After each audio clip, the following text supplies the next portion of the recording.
Welcome to the Mind Vault. If you've ever wondered why you do what you do, this channel is for you. We unlock the psychology behind your patterns, habits, and thoughts.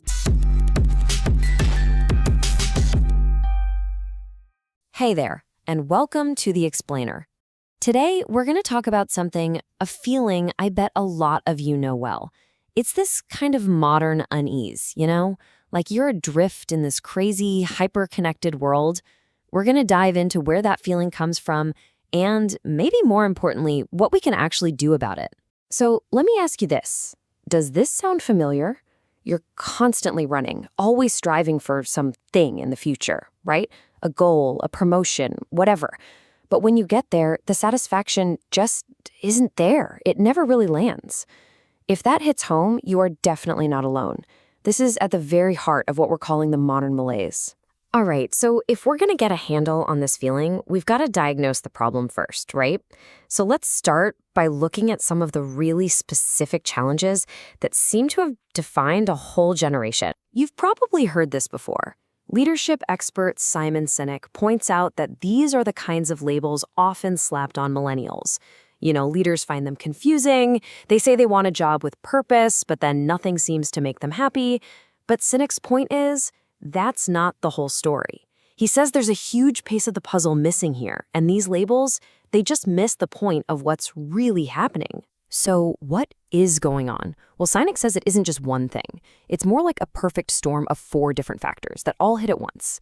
First, you've got parenting. Many were told their whole lives how special they were, which, sounds nice, but it sets them up for a really harsh collision with the real world. Second, there's technology. Our phones give us this constant, addictive drip of dopamine every time we get a like or a message. Third, that leads to impatience. We live in a world of instant gratification. Amazon Prime, Netflix, you name it. We can have anything we want right now, except for the things that really matter, like job satisfaction or deep relationships. Those take time. And finally, they step into corporate environments that are often laser-focused on numbers and profits, not on the people doing the work. And when you put all those 4 things together, what's the result? Well, it's pretty devastating. Sinek's argument is that, really through no fault of their own, a whole generation was basically dealt a bad hand. They were left with lower self-esteem, a shattered self-image, and this constant nagging struggle to figure out where they fit in a world that just didn't live up to the brochure. Okay, but here's the thing. This feeling, it's not just about one generation, and it's not just about our phones. It points to something much, much deeper, a philosophical problem that's been around for ages. You could call it destination sickness. And it's baked into the very way we're taught to think about life. The philosopher Alan Watts had this amazing way of describing it. He said, our whole life path is set up like a graded system, right? Think about it. In kindergarten, the whole point is to get to first grade. In high school, the goal is to get into college. In college, get a good job. At the job, get promoted. There's always this next thing, this big reward waiting for you just around the corner. But then, Watts says, you wake up one day, you're 40 years old, you've made it, and you feel exactly the same. You realize you've been cheated the whole way along. And this quote just nails his central idea. We think life is a journey with some big, serious destination at the end. But Watts says, no, that's all wrong. Life is more like a piece of music or a dance. I mean, what's the point of a song? Is it just to get to the final note? Of course not. The point is the music itself. The point of a dance isn't to get to one particular spot on the floor. The whole point is to dance. You're supposed to sing and dance while the music is playing. And this is where it gets crazy. Because our modern technology is practically built to exploit this flawed journey mindset. Remember that dopamine stuff Simon Sinek was talking about? Every single like, every comment, every notification, that's a tiny little hit of this super addictive chemical. It's the exact same chemical that's involved in smoking, drinking, and gambling. It keeps us hooked on the chase for validation, glued to our screens instead of, actually living our lives. And it's not just a theory, the science is really clear on this. Sinek points to studies that consistently show this powerful link. The more time you spend on social media, the higher the rates of depression. It's a stark correlation.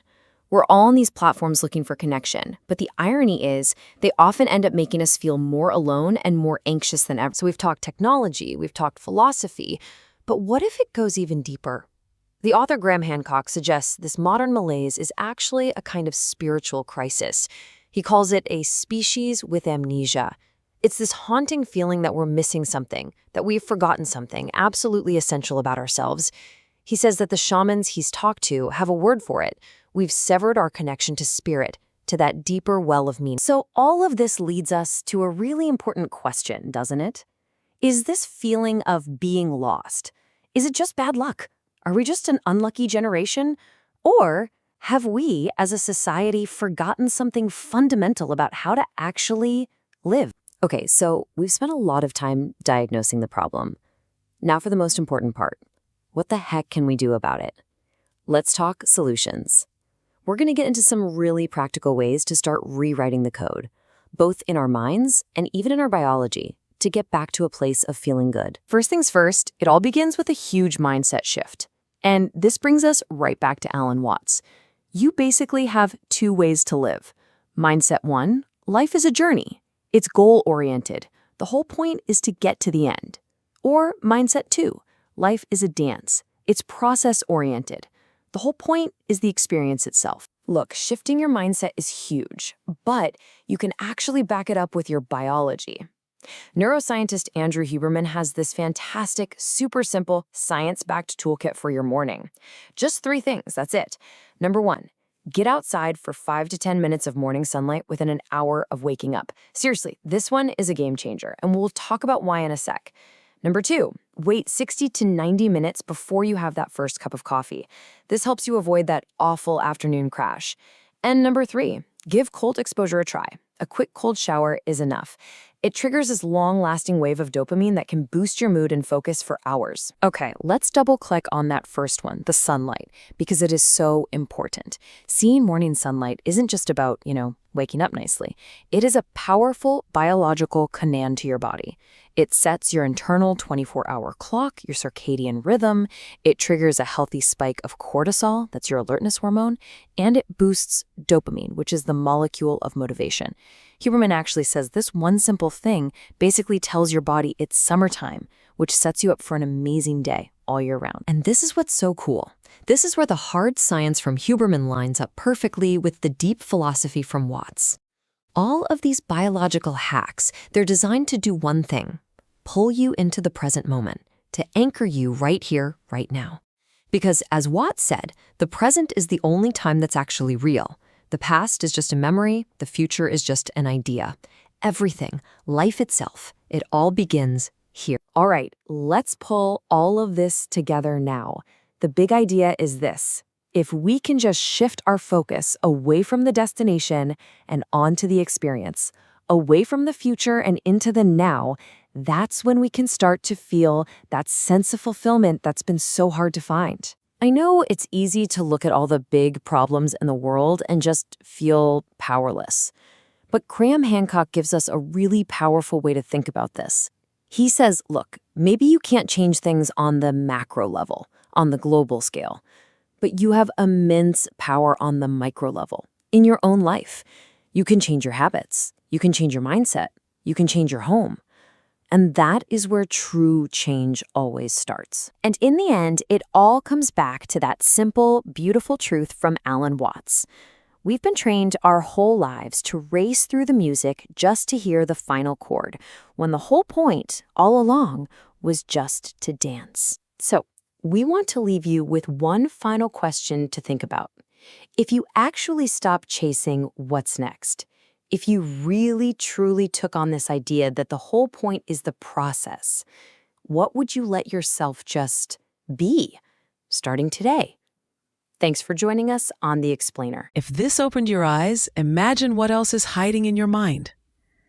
Don't forget to subscribe for weekly episodes that decode your brain, one pattern at a time. And if something clicked today, share it with someone who needs to hear it. Until next time, stay curious.